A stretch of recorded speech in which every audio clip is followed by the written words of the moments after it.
प्रश्नोत्तरी। नमोस्तु गुरुदेव। भक्तामर विधान करते समय भगवान अभिनंदन नाथ जी के समक्ष भक्तामर स्तोत्र के कौन से बीजाक्षर का प्रयोग करना चाहिए?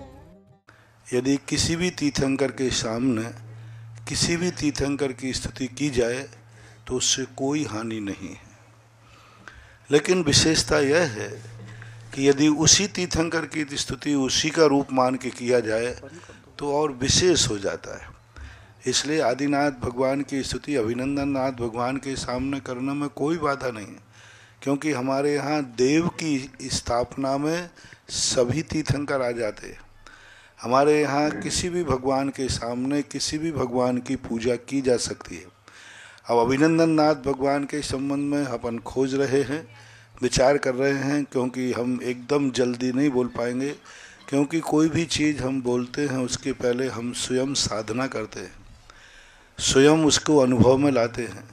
जब तक हम खुद संतुष्ट नहीं हो जाते हैं तब तक हम दूसरे के लिए माइक से घोषणा नहीं करते, क्योंकि कागज़ों में लिखी हुई शास्त्रों में पड़ी हुई बातें कि गहराई तक हम नहीं पहुंच पाते, इसलिए हम उसको पहले अनुभव करते हैं। सामने वाला व्यक्ति माल दिखाता है, कई बार आप लोग चख के देखते हैं देखते हैं कि नहीं चख, तो ऐसे ही फिर मैं भी सब सारी चीज़ें सामने आती हैं तो इनको मैं भी अपने आत्मानुभव से चखता हूँ, स्वाद लेता हूँ। फिर जब कहीं जाकर के हम विचार कर पाते हैं। 1-1.5 महीने की निरंतर साधना के बाद हम ये 3 बीजाक्षर खोज पाए मुनि सुब्रत नाथ भगवान के। खोजे तो बहुत पहले से थे, चिंतन में तो बहुत पहले से चल रहे हैं, कोई आज के चिंतन नहीं है, लेकिन उनको एकदम घोषित करके पर्टिकुलर सेट करना, इसके संबंध में मैं विचार कर रहा हूँ, चल रहा है। देखो कब कभी कैसा बनेगा तो ज़रूर आएगा, लेकिन अभी जो अभिनंदन नाथ भगवान के सामने चल रहा है वो चलने दो, कोई दोष नहीं है, कोई परिणाम उसके विपरीत नहीं है। नमोस्तु गुरुदेव। कुष्ठ रोग वाले व्यक्ति को आगमानुसार आहार देने और अभिषेक करने पर प्रतिबंध है, तो ऐसे प्रतिबंध से उनके कर्मों का क्षय कैसे होगा? उनकी यह क्रिया से वंचित करने से ही उनका ये पाप का क्षय होगा, क्रिया करने से नहीं। हमारे यहाँ 2 प्रकार की क्रियाएं हैं। क्रिया पुण्यात्मा से कराई जाती हैं, पापात्मा से नहीं। पापात्मा का पाप कैसे कटेगा? उसका पश्चाताप ही उसके पाप को काटेगा। जब कोई व्यक्ति अशुद्ध हो जाता है तो उसको शुद्ध कार्य करने को नहीं कहा जाता है, उसको नहीं करने देने में ही उसके पाप का क्षय है।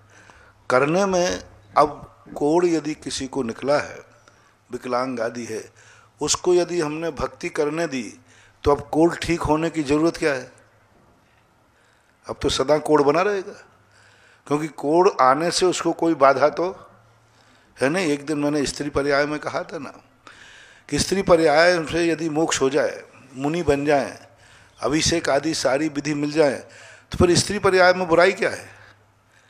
फिर स्त्री पर्याय को छोड़ने की जरूरत नहीं, उनकी कभी स्त्री पर्याय नहीं छूटेगी।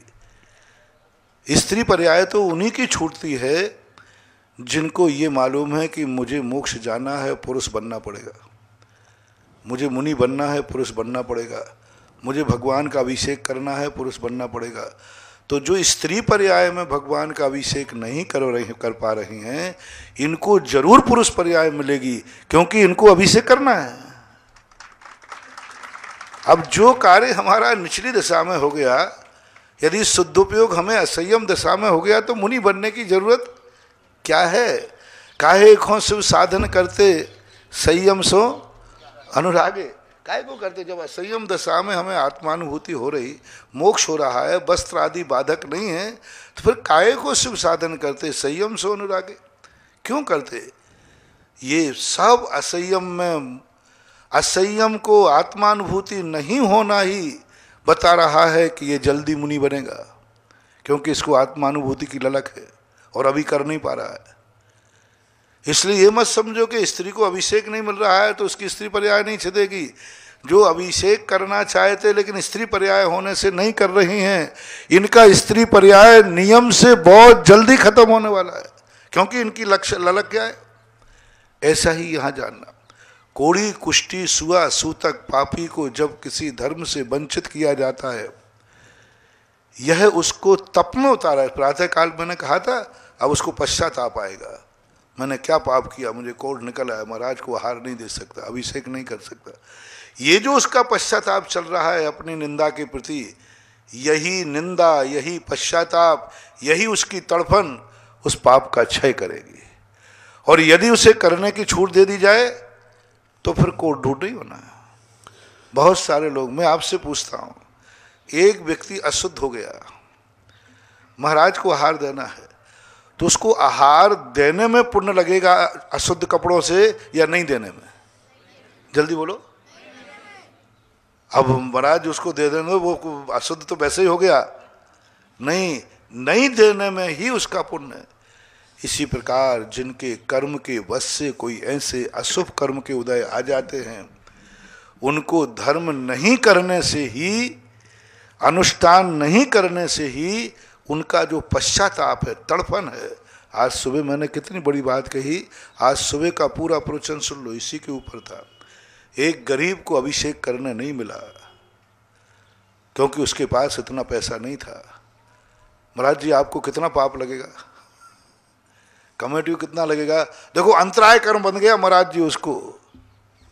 नहीं, मैंने कही मैं फोकट में करा देता हूं, पक्का है, लेकिन गरीबी कभी दूर नहीं होगी। क्योंकि अमीर, अभिषेक करने के लिए तो अमीर बनना है, और अभिषेक तो तुम्हें गरीबी में करने मिल गया, अब अमीर बनने की जरूरत क्या है? बने रहो गरीब, मांगते रहो, भिख मंगे भिखारी बने रहो। अब वो जो तुम्हारी तड़फन है कि आज मैं 100 धर्मेंद्र की बोली नहीं ले पाया क्योंकि मैं गरीब था, 100 धर्मेंद्र तो बनना है भगवान, मैंने क्या पाप किया ऐसा, अब नहीं करूंगा। ये जो आपकी वेदना आई, एक दिन तुम अमीर बन करके 100 धर्मेंद्र बनोगे। बोलो, सदा गरीब बने रहना, आपको अभिषेक करने का मौका दिया जाएगा, लेकिन शर्त फार्म भरना पड़ेगा, सदा गरीब रहोगे। और एक भाव में तुमने गरीबी बने रहे, 1 साल तुम गरीब बने रहे, कल के दिन तुम अमीर बन करके अभिषेक करोगे। सदा गरीब बने रहकर अभिषेक करना सीखे कि एक बार छोड़ करके दूसरी बार अमीर बनकर अभिषेक करना ठीक है? गोपाल जी, वकील साहब दोनों में ठीक क्या है? अमीर बनकर करो तो वो ठीक है, गरीब बनकर के करते रहो वो ठीक है? जल्दी बोलो। सदा ये भाव करो, भगवान क्यों गरीब बन के करूं, तुम तो मुझे ताकत दे कि मैं अमीर बनकर करूं, चांदी की नहीं सोने की झारी से करूं, पीतल से नहीं चांदी की झारी से करूं। ऐसे परिणाम आना चाहिए। अशुद्ध से क्यों आहार दूंगा, शुद्ध कपड़े पहन के दूंगा भगवान, दूसरे कपड़े का इंतजाम करा, एक कपड़ा तो छू गया, शुद्ध कपड़े पहने। ये सारा बहुत बड़ा मनोविज्ञान है, साधारण लोगों को समझ में नहीं आता। लोग समझते हैं कि ये दुखिया के अब कोढ़ हो गया, अभिषेक नहीं बनेगा तो उसका कोढ़ कैसे दूर होगा, खुजली चल गई अब नहीं अभिषेक करेगा। बंधुओं, नहीं करने में ही उसका दूर होना है, करने में तो और पाप लगेगा। अभी तो खुजली हुई, फिर कोढ़ में खाज और होगी। इसलिए अपने जीवन में अपनी आलोचना ही भक्ति, किसी का नाम नहीं है। गुणवान का प्रशंसा और अपनी निंदा का नाम ही भक्ति है, और यही चमत्कारी होते हैं। त्रियंश भी अपने पापों का क्षय करता है। धर्म तो भावनात्मक है, अनुष्ठानात्मक धर्म के लिए शुद्धि चाहिए। कार्य से करो ना, दूसरों से करवा दो, अनुमोदना से करो ना। जब हम अशुद्ध हो गए हैं तो दूसरे से करवाओ, जब दूसरा करने को नहीं है, जो कर रहा है उसकी अनुमोदना करो। अरे त्रियंश, आदिनाथ, भरत, बाहुबली आदि के जीव महाराज को आहार दे के नहीं, अनुमोदना करके ऐसे बने कि आज तीर्थंकर भरत बाहुबली बन गए। तो जिन लोगों के लिए इस प्रकार की पाबंदी है, उन्हीं के लिए तो कृतकार्यत अनुमोदना की बात कही गई। जो कृत करने योग्य नहीं रहे, वो कार्य से उतना ही पुण्य है। कृत करने का सक्षम है और वो कार्य कराता है तो बेईमान है, बदमाश है, उसको पुण्य लगेगा। जिसको कृत करने की पाबंदी है, वो व्यक्ति कार्यत करता है तो कृत करने के बराबर ही पुण्य लगता है। जिसको कार्यत करने की अनुकूलता नहीं है, फिर वो अनुमोदना करता है तो कृत और कार्यत के बराबर ही पुण्य लगता है। लेकिन बदमाशों को नहीं कि कृत करने मिल रहा है महाराज हम भी हाथ जोड़ लेंगे, वो तो फिर अपनी शक्ति छुपा ली उन्होंने, ऐसा। नमोस्तु गुरुदेव। परिवार के सदस्य द्वारा आत्मदाह होने पर समाज उस परिवार को पूजन आदि से 6 माह के लिए वंचित कर देती है, तो इसका सही विधान क्या है? निरंतर जिज्ञासा समाधान सुनने वालों को इसका समाधान बहुत बार दे चुका हूँ। इसका एक नियम है, उदयपुर के अंदर इस संबंध में बहुत बड़ी मीटिंग हुई थी और निर्णय लिया गया था कि एक चूल्हे पर जितने लोग रोटी खा रहे हैं, एक ही व्यापार है, एक ही भोजन है, एक ही चूल्हा है, एक साथ रहते हैं, इनके लिए तो 6 माह का ही लगेगा। और जो अलग हो चुके हैं, जिनका चूल्हा अलग है, व्यापार अलग है, उनके लिए काका भतीजे ताऊ आदि इनको 13 दिन का ही लगेगा। बट इसमें विशेषता ये है कि यदि बेटा और माँ बाप हैं, सगा भाई है और सगा बेटा और पिता है, तो भली वो अलग ले रहे हों तो भी उनको 6 माह का ही रहेगा। एक ही पीढ़ी है, भाई है, बेटा है, बिटिया है, माँ है, तो उनको 6 माह का लगेगा, चाहे भली वो अलग रह रहे हो। और दूसरे लोग जो कुटुंबीजन हैं, चाचा हैं, ताऊ हैं और कुटुंबीजन हैं, उनको 13 दिन का लगेगा। सगा बेटा है, मान लो बाप बेटा अलग रहते हैं और बेटे ने सुसाइड कर लिया है, तो बाप को 6 महीने का लगेगा, क्योंकि उसकी वर्तमान पोजीशन है, ऐसा लेना चाहिए। नमोस्तु गुरुदेव। विभंग अविधि ज्ञान पहले गुणस्थान में पाया जाता है, तो इसमें दर्शन कौन सा लगेगा? आगम में इसके उपदेश का अभाव है। किसी भी आचार्य ने दर्शन की, जब अवधि दर्शन की बात कही, तो सभी आचार्यों ने 4थे गुणस्थान से माना है और अवधि ज्ञान विभंग अवधि जो है पहले से माना है। इसमें रहस्य क्या है, ना तो आज तक किसी आचार्य ने इसकी जिज्ञासा उठाई, न किसी आचार्य ने इसका समाधान किया, और कहीं भी इसके संबंध में चर्चा भी नहीं हुई, ना पॉजिटिव ना नेगेटिव। क्यों इतनी बड़ी बात छोटी गई? पूज्यवर वीर सेन स्वामी, श्री धवला जी, जय धवला जी आदि ग्रंथों में बहुत सारे प्रश्न उठाकर समाधान करते हैं। इस बात को क्यों नहीं प्रश्न उठाया गया, क्यों नहीं समाधान किया गया, यह विचारनीय बात है। नमोस्तु गुरुदेव। शैक्षणिक व औद्योगिक क्षेत्र के व्यक्ति की वर्तमान में नकारात्मक सोच होती जा रही है, तो इनसे कैसे बचा जाए? नकारात्मक सोच का परिणाम दूसरे को कम, स्वयं को ज़्यादा हानिकारक होता है। नकारात्मक सोच व्यक्ति वाला जब ही चेतता है जब उसको ठोकर लग जाती है, जब उसे सब उसका ठोकर लगा देते हैं, ठुकरा देते हैं, जब वो अकेला चौराहे पर खड़ा पड़ जाता है, चारों तरफ उसको कोई सहारा नहीं दिखता, तब उसको भूल एहसास होती है कि मेरी नकारात्मक सोच ने मुझे आज यहाँ लाके खड़ा कर दिया। तो नकारात्मक सोच वाला व्यक्ति एक दिन इतना अपने जीवन में संकट में और क्लेश में पड़ जाएगा कि दुनिया का कोई व्यक्ति उसके आंसू पहुँचने वाला नहीं मिलेगा, कोई व्यक्ति उसका साथ देने वाला नहीं मिलेगा। प्रकृति भी उसकी नेगेटिव हो जाएगी, क्योंकि उसकी हर पॉइंट पे नेगेटिव सोच है। मंदिर जाता है तो नेगेटिव सोचता है, इससे कोई धर्म होता है क्या? नेगेटिव सोचने वाले लोग, ये कोई भगवान के दर्शन से कौन सा सुख मिलने वाला, ये अभिषेक करने से कौन सा धर्म होने वाला, ये चवर चढ़ाने से कौन सा धर्म होने वाला, ये शांति धारा पढ़ने से कौन सा धर्म होने वाला, ये एक मुट्ठी चावल चढ़ाने से कौन सा धर्म होने वाला, एक दान आदि देने से कौन सा धर्म होने वाला है? ऐसा नेगेटिव बन जाता है, ऐसा नेगेटिव बन जाता है, फिर कर्म और धर्म भी उसका साथ छोड़ देते हैं। फिर जब वो तड़प तड़प करके मरता है, उस समय उसको आता है काश कोई पॉजिटिव सोच कर मुझे उठा ले।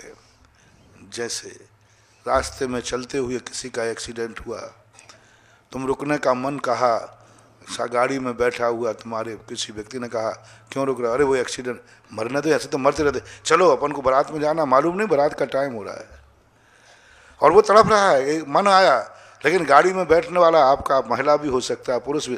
तुम कहाँ चक्कर में पड़ते, अभी और दंदफन में पड़ना है, आपको मालूम नहीं अपने ठीक बारात का समय हो रहा है।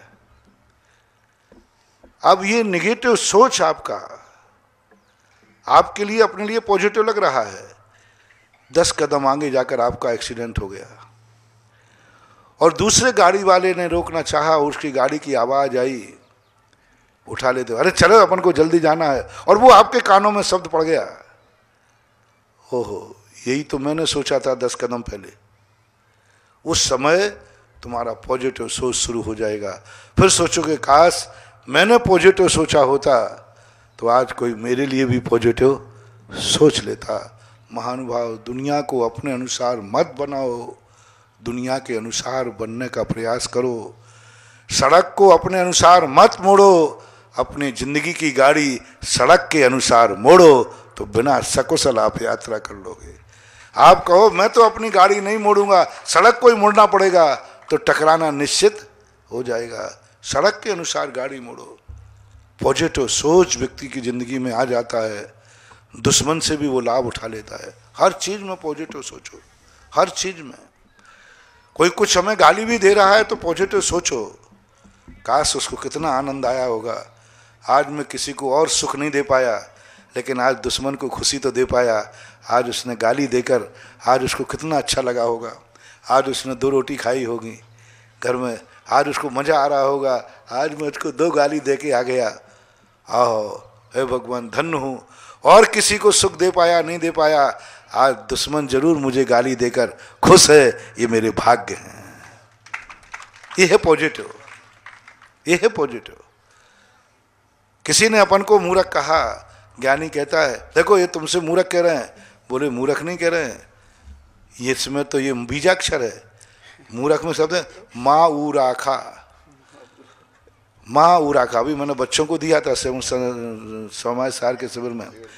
अब तुमने कहा मूर्ख कहा, दुनिया ने कहा मूर्ख कहा, साधु कहता नहीं, इसने ओम ह्रीम माँ ऊ राखा नमः, ओम ह्रीम माँ ऊ राखा नमः, ओम ह्रीम माँ ऊ राखा नमः। अब बताओ मूर्ख कहा है कि माँ ऊ राखा जमा बीजाक्षर है कि नहीं, पहले बताओ। माँ बीजाक्षर है कि नहीं? ऊ बोलो ना, रा खा, ओम ह्रीम और लगाना है। ओम ह्रीम माँ ऊ राखा नमः, ओम ह्रीम माँ ऊ राखा नमः, ओम ह्रीम माँ ऊ राखा नमः। तुम कह रहे हो गाली दी है, मैं कह हूं केवल ज्ञान प्राप्त करने का मंत्र दिया है। इसी शब्दों के ऊपर मैं अपने कर्मों की निर्जरा कर सकता हूं। वैष्णव दर्शन में आया कि उतनी उसकी पत्नी ने कालिदास को जो गालियां दी, और गालियों के एक एक शब्द के ऊपर महाकाव्य लिख डाले। गाली के एक एक शब्द के ऊपर जो भी उसने गाली दी, एक एक शब्द पर पूरा महाकाव्य लिख डाला। सोच अपना है। दुनिया कह रही महाराज उसने मूर्ख कहा है, और साधु कह रहे हैं उसने माँ ऊ राखा का मंत्र दिया है। सोच अपनी अपनी है, अक्षर वही है, शब्द वही है। अब जब कोई मूर्ख कहे तो तुम कहना माँ ओम ह्रीम माँ ऊ राखा नमः। मंत्र है, आगम के सम्मत है, आगम से विरुद्ध बोलूंगा नहीं। आगम में ये मंत्र है, बीजाक्षर है। ये इतनी ताकत किसमें आई? मूर्ख में मंत्र निकल रहा है, ये ताकत है पॉजिटिव सोच वाले की। इतना समझना चाहिए।